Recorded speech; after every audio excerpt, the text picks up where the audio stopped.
Sovereignty is a necessary attribute of the state as a result of the social contract. The state came into being. It possessed absolute and unlimited sovereign power in civil society. Sovereignty must exist. Hobbes believe that without the sovereign power, law and order, peace and security cannot be maintained in society, and without these,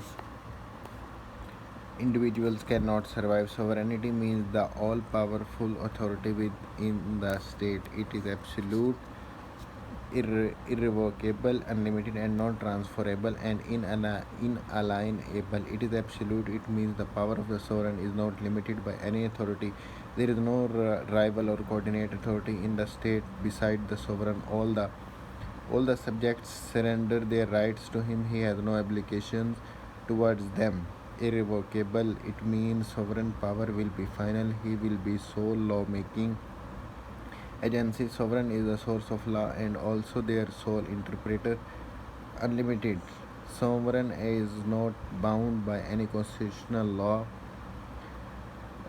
There will be no restriction upon the authority of the sovereign. The law of God also does not constitute any check upon him, for he is its sole interpreter. Ruler is not subject to moral restraints. In this way, Hobbes brushes aside all the limitation and restriction upon sovereignty. The propounds the theory of absolute and unlimited sovereignty, non-transferable.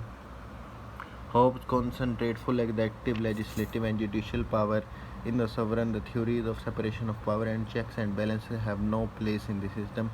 Above morality, according to Hobbes, sovereign himself is above morality. No action of this can be described as immoral or unjust. In the state of nature, there can be no distinction between the right and wrong, just and unjust, moral and immoral, and no property right. These distinctions first came into existence with the establishment of state and the setting up of the sovereign authority. Whatever is in conformity with the laws made by sovereign is just and right. Whatever is contrary to them is unjust and wrong. Hobbes' advocacy of absolutism. Hobbes was witness to the English Civil War and its effects. According to him, the direct cause of the English Civil War was the king, instead of retaining full sovereignty, had allowed Parliament to grow up as an independent rival power. Thus, the country had become two masters. According to Hobbes, to divide sovereignty is to destroy it. It means Hobbes' analysis of the political situation in England in 1640s prompted him to justify absolutism. To justify absolute power of the state, Hobbes argued that all political authority is in any state must be concentrated in the hands of a single sovereign power. The sovereign body may be a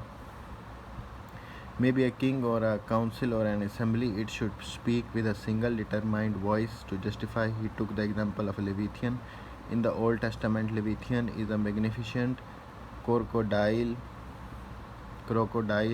who reigns over all other creatures. Thus, for the protection of the people, they need to be governed by a Leviathan.